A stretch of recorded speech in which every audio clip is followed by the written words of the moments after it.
Hi, and welcome to SCM This Week. My name is Beth Rennie. I am Editor-in-Chief at ASCM, and I am joined by our CEO, Abe Eshkenazi. How are you, Abe?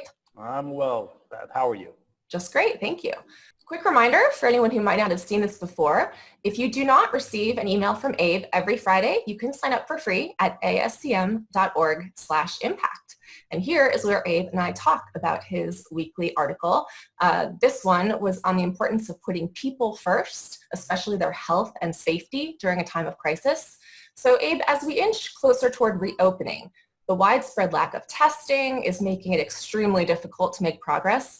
Likewise, many businesses still lack PPE for their employees. They don't have proper screening protocols in place, and many are failing to enforce social distancing guidelines. So what does the future look like when it comes to keeping people safe via effective, consistent, and enforceable workplace requirements?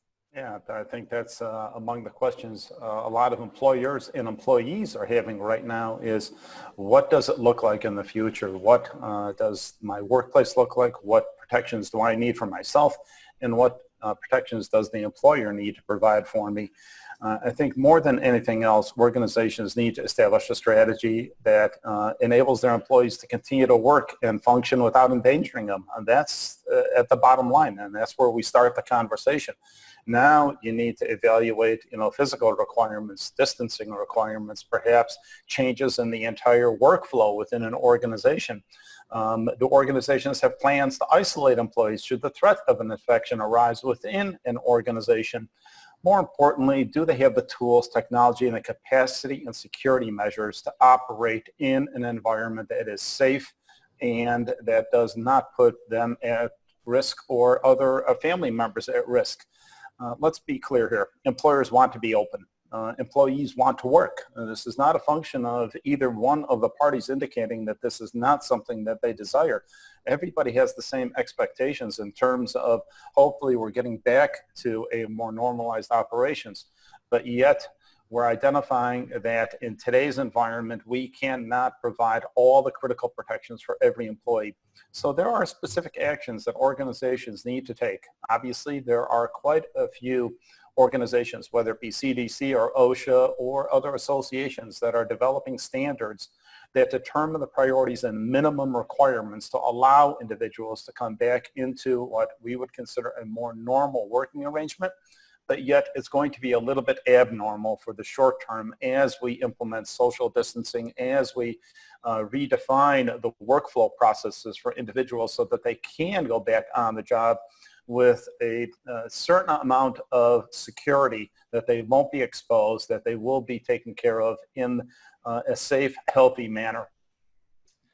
All right, so Abe, when we talk about supply chains, we often think of it as one activity or process. However, there are actually numerous elements involved. So how do you view supply chain if you're to think about it in a very holistic manner? Great point. If I think back just 2 months ago, supply chain was a concept that most individuals, consumers, patients alike did not really understand. I think we've gotten a crash course in the impact of supply chain, both the positive and negative side.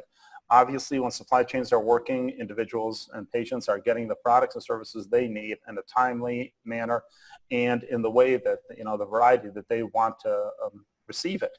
As we've gone through the pandemic, we see that there have been significant disruptions within supply chain, and it's important to note, as you pointed out, supply chain is not a thing. It's not one activity. It's a series of activities.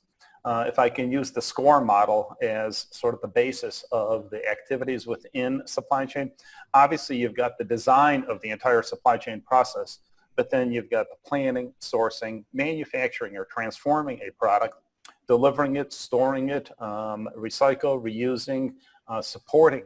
These are all activities within the supply chain. The one thing that is critical here is that it's the people that drive supply chains. And so when we talk about the various aspects of supply chain, you could talk about the raw materials or the sourcing of the products and materials, but you can also talk about the need to ensure that individuals, that people that drive supply chains are provided the opportunity and the competencies necessary to execute on the job. So not only training requirements that we like to see employers provide for a competent, capable workforce, but also on the safety side, that they're providing a system for their employees to operate in a safe manner. When we talk about the supply chain ecosystem, the inputs from the raw materials to the factories to the people are all critical in the process. Take one of those elements out or put one of those elements at risk, and you have a dysfunctional supply chain.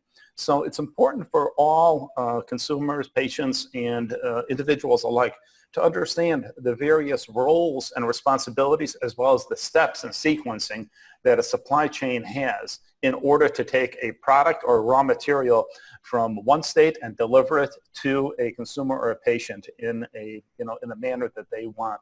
So the complexity of supply chain is among the key aspects of it, but when it works well, it provides the services and the products that we need on a consistent basis, but also we're recognizing the fragility of the supply chain.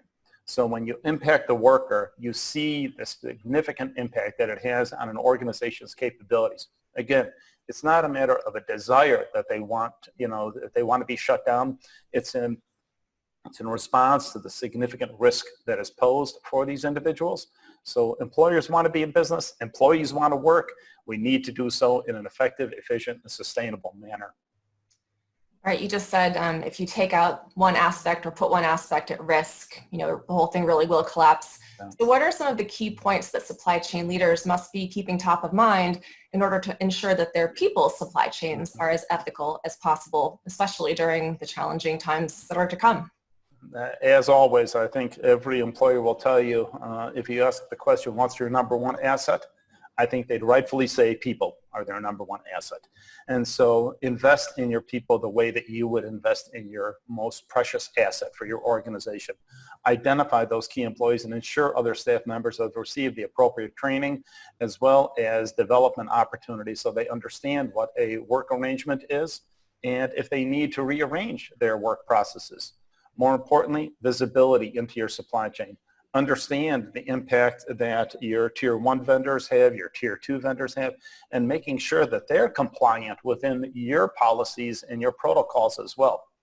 More importantly, engage with your sustainability professionals, engage with your HR professionals and your safety professionals on the job, and take a holistic approach to providing a safe and effective environment, not only economically, but ethically as well as ecologically for the organization.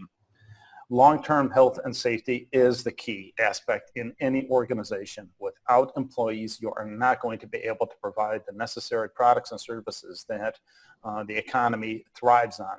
And so what we're looking for is organizations, employers, employees, government to come together and identify what are the appropriate steps that we need to take as a global economy, and it truly is a global economy, to address not only the current threats, but on the backside of this, how do we prepare our supply chains to be responsive to these types of disruptions or environmental or geopolitical or other types of disruptions? These have all been impacting supply chains for many years. This pandemic has and will change the way that we view supply chains in the future, and we will make the necessary changes to ensure that our supply chains are responsive, agile, and are able to respond to the consumers and the patients alike. But it's going to take time. More importantly, pay attention to your key asset, your number one asset, and that's your people. All right, wonderful. Well, thank you very much, Abe. Thanks everyone who's watching. Once again, be sure not to miss a SCM this week, so follow us on our YouTube and LinkedIn channels. Thanks again. All good. Thanks.